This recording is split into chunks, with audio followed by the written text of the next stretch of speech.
சத்குருவே சரணம். ஒரு ஆண் உடம்புலையோ பெண் உடம்புலையோ ஒரு தீய சக்திகள் நுழைந்தால் என்ன செய்யும்? நிறைய பேர் கேட்குறாங்க. ஒன்றும் பிரச்சனை இல்லை. உங்களை பசியார நல்லா சாப்பிட விடாது, நிம்மதியாக தூங்க விடாது, நீங்கள் என்ன வேலை செய்கிறீங்களோ அந்த வேலையை சரியாக செய்ய விடாது. உடம்பு நாளுக்கு நாள் இழைச்சிக்கிட்டே இருக்கும், முகம் கருத்துக்கிட்டே இருக்கும். உடம்பெல்லாம் நல்ல கலரில் இருக்கும், முகம் மட்டும் பார்த்திங்கன்னா கொஞ்சம் கருப்பு அடைஞ்சிருக்கும். கண்ணுக்கு கீழே கரு வளையம் இருக்கும். பசி எடுக்காது, தூக்கம் வராது.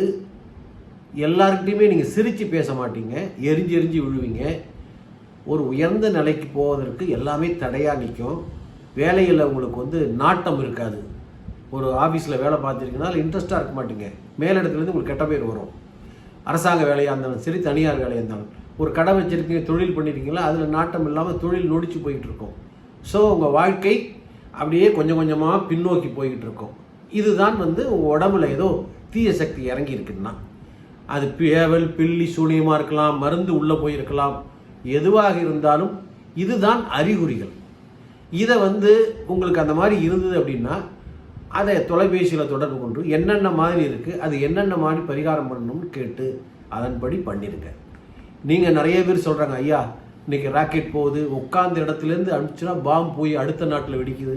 இவ்வளோ பெரிய நவீன காலத்தில் தீய சக்திகள் இருக்க இதை வெளிநாட்டுக்காரன் விஞ்ஞானிகள் கண்டுபிடிச்சு இருக்குதுன்னு சொல்கிறாங்க. நான் சொல்லலை. இன்றைக்கி இருக்கக்கூடிய நவீன உலகத்தில் நவீன விஞ்ஞானிகளே இந்த மாதிரி ஆத்மாக்கள் இருக்குது, அதெல்லாம் இருந்து அது நெகட்டிவ். எப்போவுமே ஞாபகிச்சுங்க, ஒரு காஸ்மிக் எனர்ஜி இருக்குது அப்படின்னா ஒரு நெகட்டிவ் ஃபோர்ஸ் இருக்குது. ஒரு பள்ளம் இருந்தால் அது மேடு இருக்குது. என்னைக்கு அதிக காஸ்மிக் எனர்ஜி இருக்கோ இந்த பக்கம் நெகட்டிவ் ஃபோர்ஸ் இருக்க தான் செய்யுது. தீய சக்திகள் உலகம் முழுவதும் இருக்குது.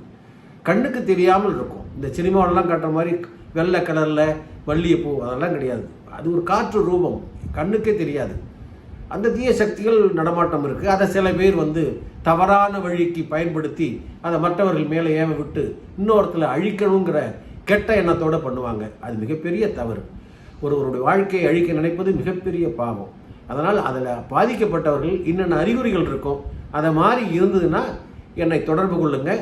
உங்களுக்கு என்னென்ன வழிகள்னு நான் சொல்லித்தரேன். அதிலிருந்து நீங்கள் வெளிப்பட்டு நிம்மதியாக சந்தோஷமாக வாழலாம். சரிங்களா? சப்ஸ்கிரைப் பண்ணுங்கள். வணக்கம்.